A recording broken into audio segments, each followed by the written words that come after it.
Surplombant la vallée, Castelnau arbore de nouvelles couleurs. Celle du calcaire, fraîchement taillé. Après 4 mois de travaux, la toiture du logis castral est enfin terminée. Parée de sa nouvelle couverture, en pierre sèche. On a multiplié presque par 3 l'épaisseur. Avant, on avait une moindre épaisseur, c'est pour ça qu'il y avait des infiltrations. On démarre à peu près à 70 à la base. Pour arriver à 20 en haut, à peu près au milieu, on est à 40-45 cm d'épaisseur.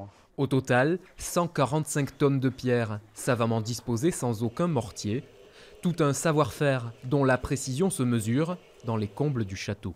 Alors pourquoi il y a des pierres qui ressortent? Pourquoi il y a des pierres? Parce que c'est ce qui tient le toit avec le poids de l'extérieur.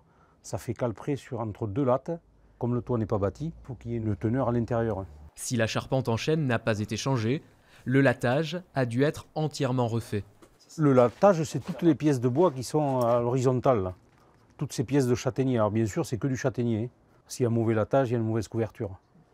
Alors après, moi j'aime bien suivre un peu le savoir-faire, c'est de bien faire la toiture, mais bien faire le latage qui suit, quoi. Le musée de la guerre, à l'étage en dessous, est donc à présent protégé. Si le site est resté ouvert pendant la réfection, il était important que le chantier s'achève avant le début de la saison touristique.